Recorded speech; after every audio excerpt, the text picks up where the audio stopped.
glorifier toi, Seigneur, te fais mettre la vie dans nous, te Paroles sous les tropiques. Faire l'ivresse dans nous les cœurs. Paroles sous les tropiques. Une émission mensuelle du diocèse anglican de Maurice.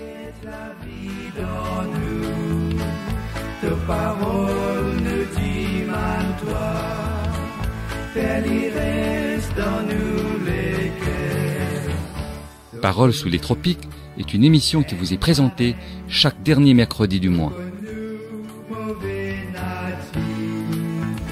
Mais quand même, toi appelle-nous, parce qu'il te content nous glorifier, toi Seigneur, te fais mettre la vie dans nous, te parole nous dit man-toi, faire l'ivresse dans nous les cœurs. Amis auditeurs, bonsoir et bienvenue à Paroles sous les tropiques. Au sommaire ce soir, rencontre avec Monseigneur Yann Ernest qui était en vacances à Maurice le mois dernier. Comme vous le savez, Monseigneur Yann est le nouveau directeur du Centre anglican de Rome. Il est aussi le représentant de l'archevêque de Canterbury auprès du Saint-Siège. Monseigneur Yann nous racontera en quoi consiste son ministère à Rome. Nous aurons également ce soir un message biblique sur l'évangile de Marc au chapitre 9, les versets 38 à 50 que nous avons écouté dimanche dernier par le révérend Guy Ramène, diacre à la paroisse de Saint-Thomas à Beaubassin. Pour tout de suite, un chant de louange.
Monseigneur Yann a accepté de nous accorder un entretien avant de rentrer à Rome. Il nous parle de sa mission et de ses nouvelles fonctions au centre anglican et aussi en tant que représentant personnel de l'archevêque de Canterbury. Il répond aux questions de Jean Ousmane. Chers auditeurs de Paroles sous les tropiques, bonsoir. Notre invité ce soir n'est autre que Monseigneur Yann Ernest, ancien évêque et archevêque, mais aujourd'hui directeur du Centre anglican de Rome. Monseigneur Yann est, comme vous le savez, depuis 2 ans déjà, le représentant personnel de l'archevêque de Canterbury auprès du Saint-Siège au Vatican. Nous lui remercions d'être là ce soir. Monseigneur Yann est au pays pour quelques semaines de vacances qui tirent à sa fin. Donc, il nous a accordé quelques minutes pour nous parler de ses hautes fonctions durant de longs mois déjà au sein de l'Église anglicane à l'échelle internationale. Monseigneur Yann, bonsoir. Bonsoir Jean, très heureux d'être là avec vous. C'est partagé, un plaisir partagé. Monseigneur, expliquez-nous brièvement la nature de votre travail au Vatican. Tout d'abord, je dirais, c'est la nature de cet appel que Dieu m'a fait, qui contient une responsabilité, celle de représenter l'archevêque de Canterbury, comme vous l'aviez dit, auprès du Saint-Siège, et d'être le directeur du Centre anglican. Elle émane de Vatican II, qui a prôné une ouverture envers les autres églises chrétiennes. Et cela a donné naissance à des relations cordiales qui sont issues d'une visite historique à Rome par l'archevêque de Canterbury d'alors, Michael Ramsey. Et au cours de cette visite, le pape Paul VI a fait un geste qui pour moi traduit l'esprit de Vatican II. Il a remis son anneau épiscopal au doigt de l'archevêque de Canterbury. Et de là, il y a eu cette volonté et ce désir d'établir des relations fraternelles. Mes responsabilités aujourd'hui constituent à consolider et à perpétuer ces relations fraternelles. Et ce qui est intéressant, elle s'est tissée à une histoire d'amour entre une princesse italienne catholique et un officier de l'armée britannique anglican. Ils se sont mariés. Et cette princesse est issue de la famille de Doria Pamphili, grande famille noble d'Italie, et dont un palais se trouve à Rome, qui est aujourd'hui le siège même du Centre anglican. Ils ont donné une partie de leur palais pour abriter le dialogue, pour favoriser les rencontres, pour exercer l'hospitalité et pour donner au monde un témoignage que le relationnel est important pour la consolidation de la fraternité. Vous parlez souvent, Monseigneur, de relations et de relationnel du Centre anglican de Rome avec la très catholique Saint-Siège au Vatican. Mais dans la pratique, est-ce essentiellement une démarche œcuménique ou alors ça va au-delà de ça? C'est une démarche chrétienne. C'est une démarche qui se situe dans le désir du Christ exprimé à la veille de sa mort, que tous soient un comme mon Père et moi sommes un. Alors c'est pour répondre à cet appel que cette démarche devient une démarche qui se définit comme un témoignage au monde qu'il nous faut nous rapprocher de l'autre, être à l'écoute de l'autre. En étant à l'écoute de l'autre, on arrive à délier aussi la langue de l'autre pour nous permettre de nous comprendre. Et c'est ce qui fait aujourd'hui cette démarche, qui nous mène à une rencontre, à des conversations, mais en même temps à une compréhension qui permet, comme le dit le pape François, à un écuménisme d'action. Aujourd'hui, nous ne pouvons plus simplement nous parler. Il nous faut susciter une amitié, et quand il y a amitié, il y a confiance, et de cette confiance, il y a bien sûr collaboration, et d'une collaboration de l'action. Voilà mon expérience à Rome aujourd'hui. Nous vivons de la part du pape François et de l'archevêque de Canterbury une autre dimension de la vie de l'Église, celle d'une Église en action pour témoigner de l'amour de Dieu, pour révéler au monde la compassion du Christ exprimée à la croix, et cela dépasse et transcende les divisions. En parlant du pape François, vous me tendez la perche, Monseigneur Yann. Vous qui êtes représentant de sa grâce, l'archevêque de Canterbury, rencontrez-vous souvent sa sainteté, le pape François? Je dirais pas souvent, mais régulièrement, pour des fonctions qui sont importantes pour nourrir cet esprit écuménique. La première rencontre avec lui, c'était en compagnie de l'archevêque de Canterbury, le 13 novembre 2019, qui m'a présenté officiellement au pape comme son nouveau représentant. Depuis, je suis toujours invité aux fonctions importantes et aux cérémonies organisées par le Vatican, et je suis toujours à une place d'honneur. Et ce qui m'a touché au cours de la première célébration des Vêpres qui clôture la semaine de prière pour l'unité des chrétiens à la basilique de Saint-Paul où était enterré Saint-Paul, c'est que le pape marche à mes côtés.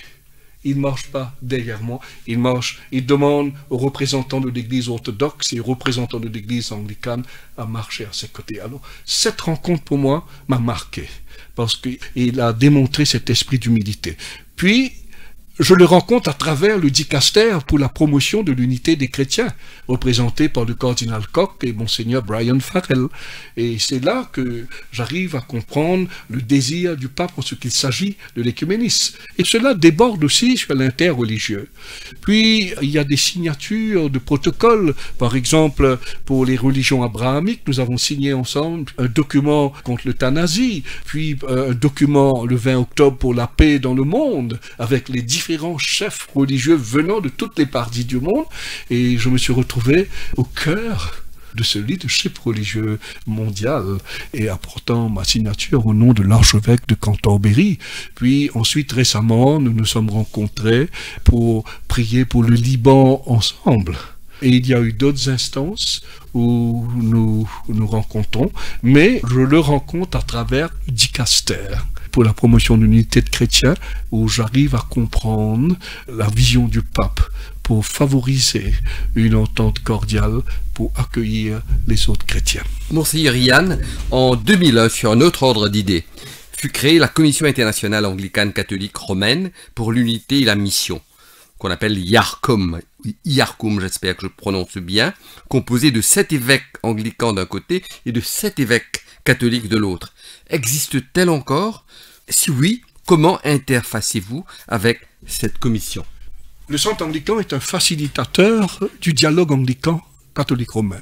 Mais avant de venir à IARCOM, je voudrais venir à la genèse de ce dialogue qui a institué la première commission internationale qui s'appelle l'ARCIC, Anglican Roman Catholic International Commission, dont la tâche était de se mettre à table pour se parler, pour se comprendre. Et aussi, non pas pour confronter les différences, mais pour apprécier, à travers les différences, la spiritualité, l'enseignement de l'autre. Et c'est comme ça que des amitiés se sont tissées au fil des années. Alors pour moi, et le Centre anglican, depuis 55 ans, ne fait que ce rôle. Il n'est pas un participant actif, mais un facilitateur actif au dialogue. Puis, après quelques années, nous ne pouvions plus nous contenter que de nous parler, que de construire des amitiés. Il était temps d'agir. Et c'est là qu'on a invité les évêques du monde à pouvoir se rencontrer, être ensemble pour quelques semaines, et puis arriver dans leurs diocèses respectifs, dans leur région où ils sont, de travailler ensemble. Et j'ai eu l'occasion en 2016. Au fait, nous sommes sortis du 7 pour arriver à 19. En 2016, j'étais présent à Rome, à la basilique de San Gregorio, où le pape et l'archevêque de Canterbury ont donné un mandat officiel à 19 évêques anglicans catholiques pour travailler ensemble dans leur diocèse et dans leur pays ou dans leur région. C'est déjà formidable. Mais je dois dire qu'il y a eu peut-être un relâchement. Et l'année prochaine, nous recommençons.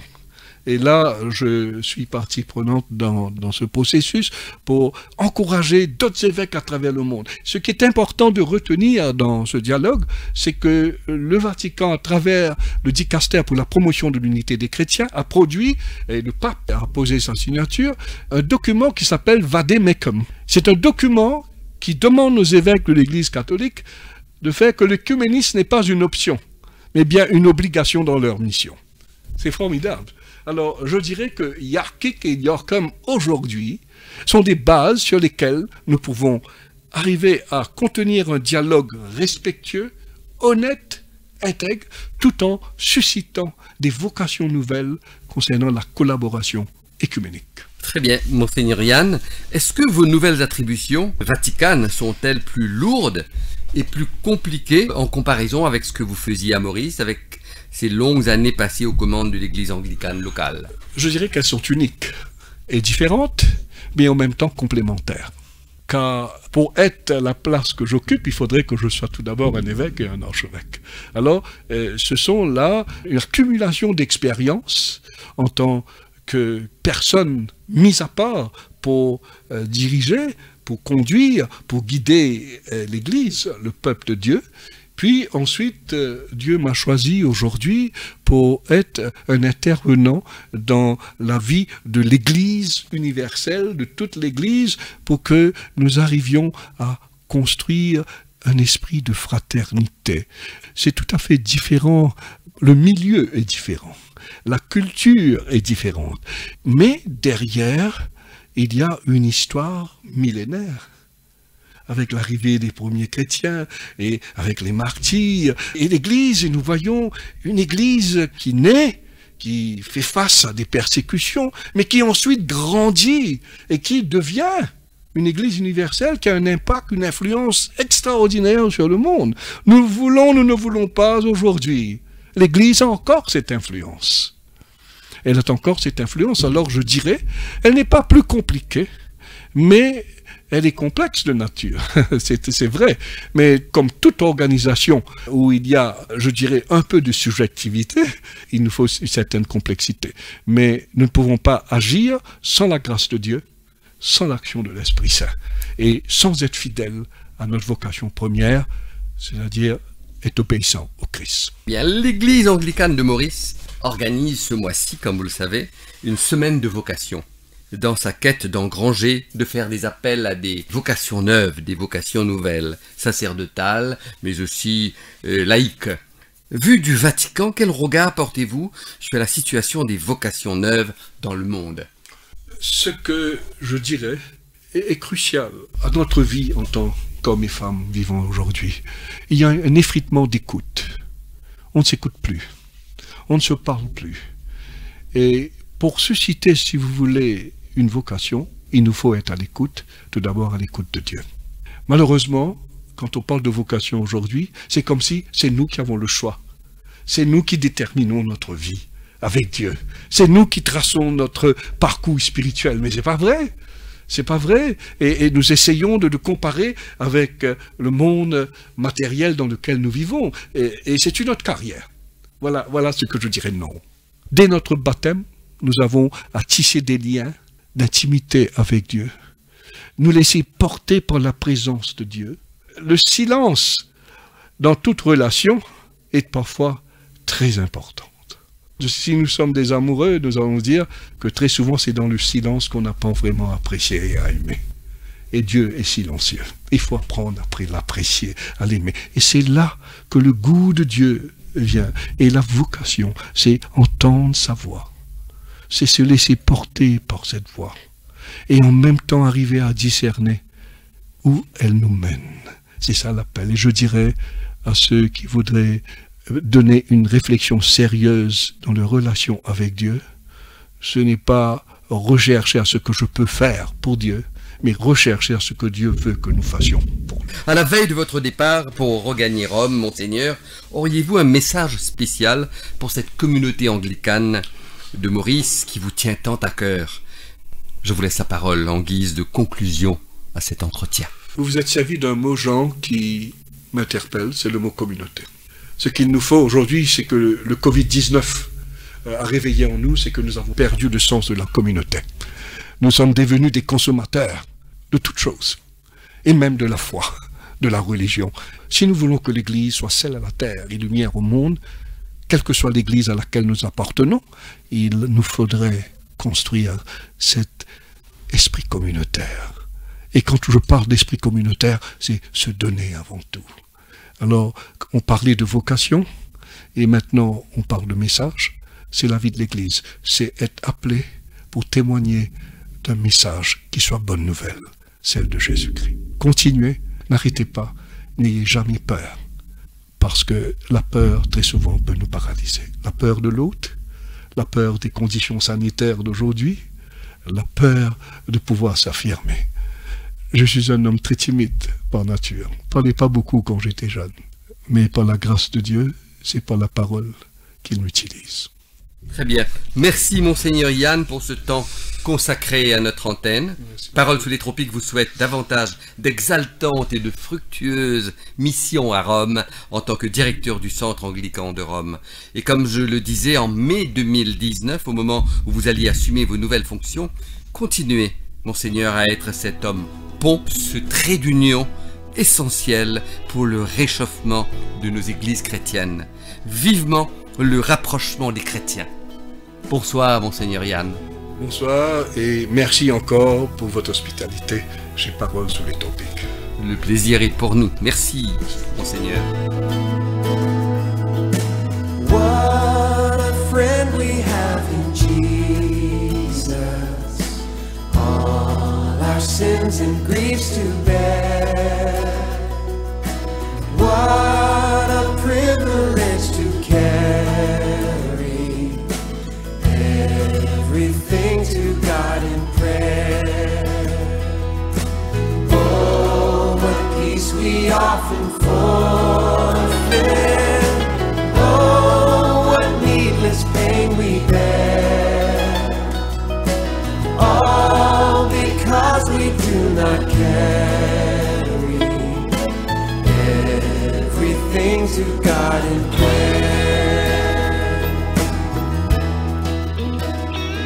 C'est le révérend Guy Ramen qui partagera la parole ce soir. Il a intitulé son message « Le sel de la terre ». Il fait référence à l'évangile de Marc au chapitre 9, les versets 38 à 50, que voici. Jean dit à Jésus, « Maître, nous avons vu un homme qui chasse des démons en ton nom, et nous l'en avons empêché, parce qu'il ne nous suit pas. » « Ne l'en empêchez pas, répondit Jésus, car il n'est personne qui, faisant un miracle en mon nom, puisse aussitôt, après, parler mal de moi. Oui, qui n'est pas contre nous et pour nous. Et quiconque vous donnera à boire un verre d'eau en mon nom, parce que vous appartenez à Christ, je vous le dis en vérité, il ne perdra point sa récompense. Mais si quelqu'un scandalisait un de ces petits qui croient, il vaudrait mieux pour lui qu'on lui mît au cou une grosse meule de moulin et qu'on le jetât dans la mer. Si ta main est pour toi une occasion de chute, coupe-la. Mieux vaut pour toi entrer manchot dans la vie que d'avoir les deux mains et d'aller dans la géhenne, dans le feu qui ne s'éteint point. Si ton pied est pour toi une occasion de chute, coupe-le. Mieux vaut pour toi entrer boiteux dans la vie que d'avoir les deux pieds et d'être jeté dans la géhenne, dans le feu qui ne s'éteint point. Et si ton œil est pour toi une occasion de chute, arrache-le. Mieux vaut pour toi d'entrer dans le royaume de Dieu, n'ayant qu'un œil, que d'avoir deux yeux et d'être jeté dans la géhenne, où leur ver ne meurt point et où le feu ne s'éteint point. Car tout homme sera salé de feu. Le sel est une bonne chose, mais si le sel devient sans saveur, avec quoi l'assaisonnerez-vous? Ayez du sel en vous, et soyez en paix les uns avec les autres. Évangile du Christ. Écoutons à présent le révérend Guy Ramen. Chers amis de la radio, bonsoir. Le texte de l'Évangile que nous venons d'écouter nous invite à entrer dans une réflexion où nous ressentons que Dieu souhaite que nous soyons le sel de la terre. En effet, nous tous nous savons que le sel a une importance capitale dans notre repas. Le sel donne du goût à nos repas. Et c'est ainsi que le Seigneur nous demande d'être le sel de la société, le sel de notre environnement immédiat. Dans un monde où les gens de toute nationalité se réveillent avec leur lot de difficultés. Un monde qui doit faire face à une violente épidémie.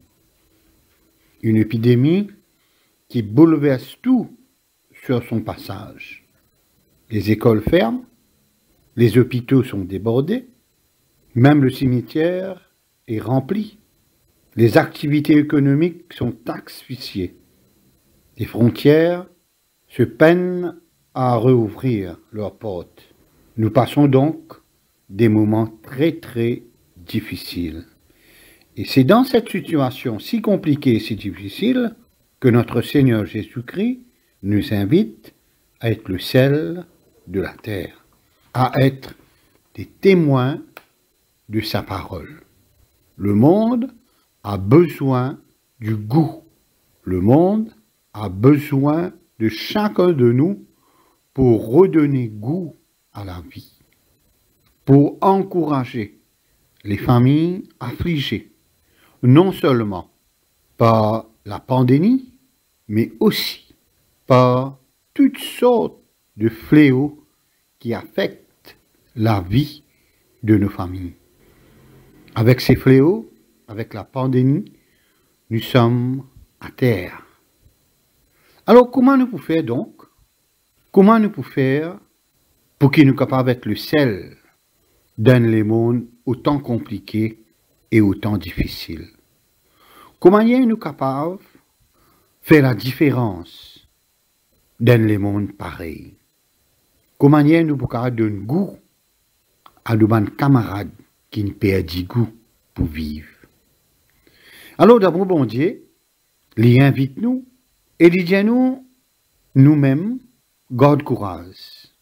Et à travers ça, dans le texte évangile qui est là, nous entendons, Saint Marc, il dit comme ça, si dit-il, perdit ce savoir, avec comment il peut fonctionner, comment il peut capable de savoir. Par nous baptême, nous recevons l'autorité en Jésus-Christ pour qu'il nous capable de grandir dans l'esprit qui nous pour être le sel de la terre. Alors si nous vivons bien nous baptême, définitivement, nous sommes capables d'être témoins de la parole de Jésus. Ça c'est premièrement. Et deuxièmement, d'après le texte évangile qui nous fait qu'écouter, la parole de Dieu invite nous pour qu'il nous capables de collaborer ensemble pour qu'il nous capables de faire bon Dieu sur mission. Et là, Jésus dit préciser pour dire nous, arrête, il scandalise les autres. Alors, au lieu qui nous cause travers pour les autres, bon Dieu invite nous pour qu'il nous capables d'aider les autres pour sortir dans autres problèmes. Et c'est là, il donne une image qui ne faudrait pas nous traumatiser, un petit qui peut grandir dans bon Dieu sa parole. Et c'est là que bon Dieu l'y adresse personnellement à chacun de nous, dans la vie personnelle, pour qu'il nous capable de faire de nous baptêmes, faire de sa puissance qui bon Dieu donne nous, lors de nous baptêmes, pour qu'il nous capable encourage les autres qui peuvent gagner difficulté pour retirer la tête de l'eau. Alors, qui bon Dieu, lui accorde nous sur la paix, lui accorde nous sur l'amour, lui accorde nous sur compassion, lui accorde nous sur puissance, pour qu'il nous capable de soutenir les autres qui peuvent gagner difficulté. Et le mot qui bon Dieu de nous en ce soir, c'est être le sel de la terre et aussi être la lumière du monde. Si nous ne sommes pas capables donc d'être le sel de la terre et la lumière du monde, le Seigneur lui encourage nous pour qu'il nous capables de retrouver la joie de vivre. Alors qui, bon Dieu, lui bénit nous et qui accorde nous grandement cette paix pour servir. Au nom du Père, au nom du Fils et au nom du Saint-Esprit. Amen. C'était Paroles sur les tropiques. Chers amis, c'est ici que nous allons prendre congé de vous. Nous vous remercions de votre attention. Merci également à Alain Juste pour sa précieuse collaboration technique. Nous serons de nouveau sur les ondes le dernier mercredi du mois d'octobre. En attendant, nous vous disons au revoir, que le Seigneur nous accompagne tout au long de ce mois.